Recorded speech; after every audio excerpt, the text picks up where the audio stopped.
Go. Hi everyone, I am here at the Bible study. I hope you guys are having a good afternoon. Today's Bible study is going to be in the book of Ecclesiastes, chapter 3. And tonight's devotion is by Tracy Eldridge. And the Bible verse that goes along with her devotion tonight is Ecclesiastes chapter 3 verse 1, which says, "There's an appropriate time to do things, a right time for everything on the earth." Okay. Now let me read from the Bible. We'll read Ecclesiastes chapter 3.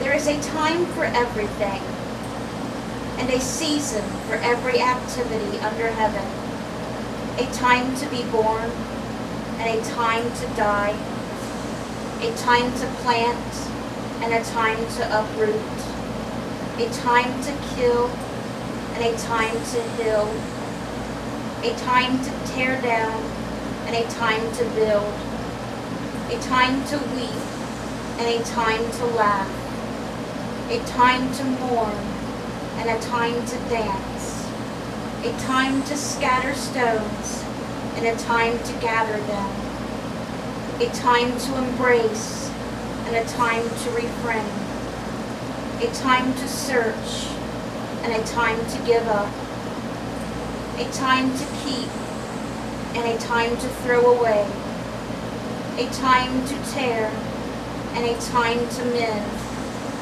a time to be silent, and a time to speak, a time to love, and a time to hate, a time for war, and a time for peace. What does the worker gain from his toil? I have seen the burden God has laid on men. He has made everything beautiful in its time. He has also set eternity in the hearts of men, yet they cannot fathom what God has done from beginning to end. I know that there is nothing better for men than to be happy and do good while they live, that everyone may eat and drink and find satisfaction in all his toil.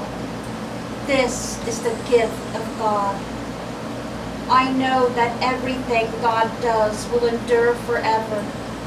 Nothing can be added to it, and nothing taken from it.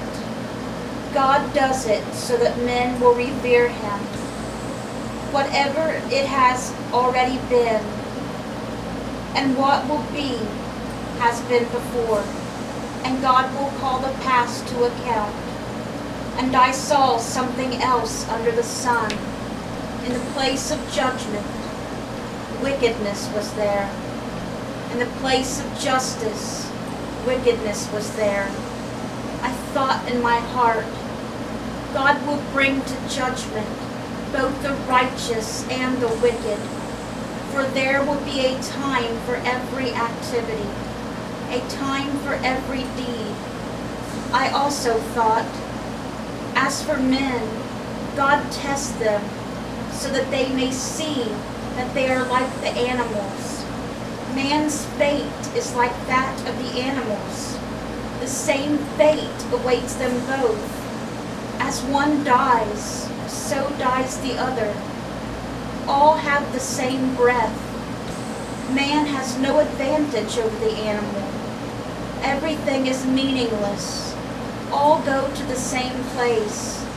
All come from the same dust, and to dust all return. Who knows if the spirit of man rises upward, and if the spirit of the animal goes down into the earth? So I saw that there is nothing better for a man than to enjoy his work, because that is his lot.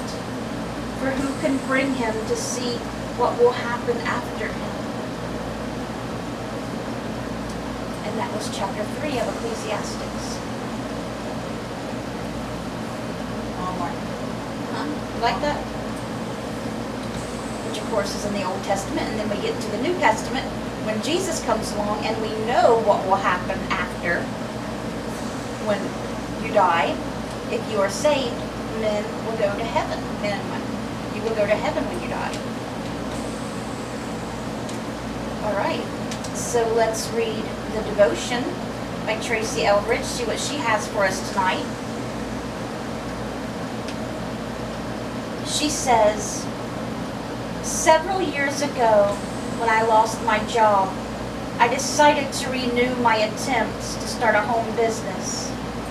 The extra time gave me an opportunity to learn how to make Christian journals and other gift books. In between interviews and applying for jobs, I immersed myself in the task of learning how to make my dream come true by watching videos and using craft books from the library.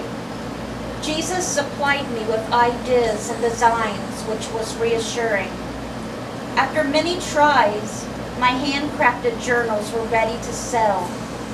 My cousin, who started her own business, was my first customer and a huge encouragement. I rented space at flea markets and craft shows and started selling my wares. I didn't sell much, which was discouraging. I was determined to not give up because I believed that Jesus stirred up the yearning in me to have a business that would glorify Him. This experience showed me the importance of seizing opportunities. Not only did I find an industrious way to occupy my time as I awaited a job offer, but I also started what I hope is only the beginning of a new financially sustaining self-employment opportunity. Now I know I can do it. When Jesus gives us an opportunity, we must be diligent to pursue it in a timely manner, because when we do, great things will happen. Tracy Eldridge.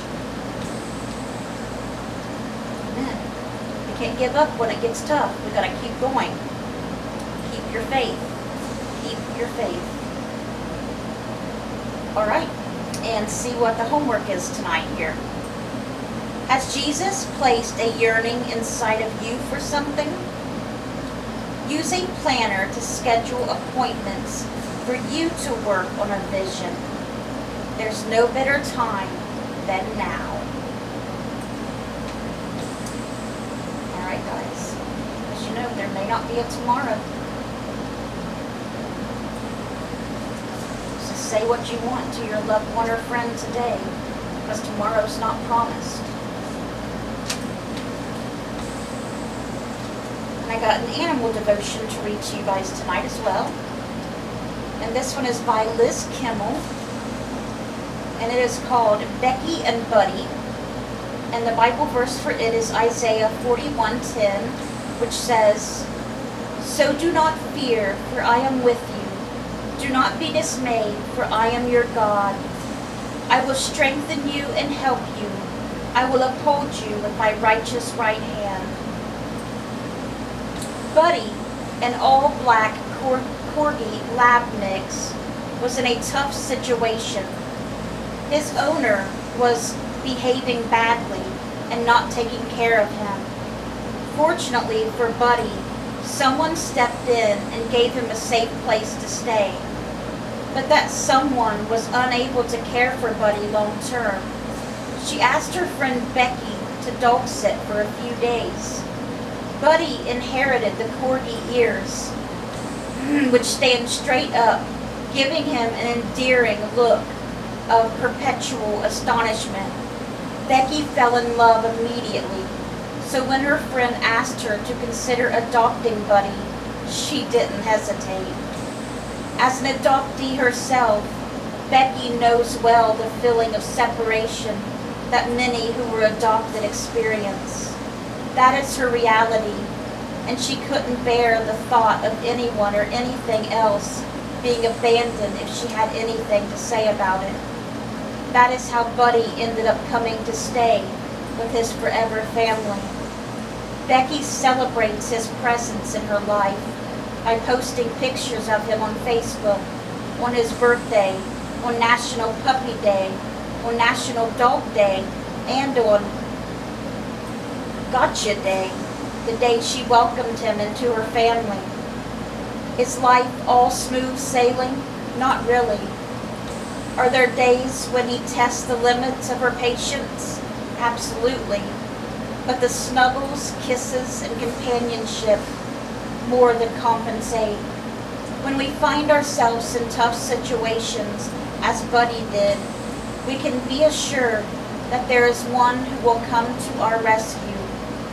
He actually has never left us, and he never will.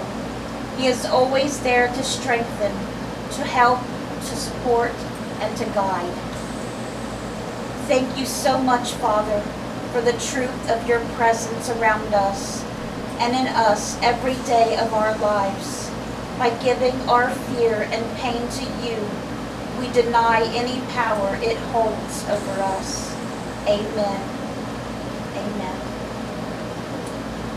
Alright guys, I hope you guys enjoyed tonight's Bible study. Let's bring those souls to Jesus. Please pray for our niece, Abby Myers. She's sick right now and had to go to the hospital to be tested for the virus. Her work sent her there to be tested, so please keep her in your prayers. Let's bring those souls to Jesus, and God willing, we'll see you guys again soon with another Bible study. Good night, guys.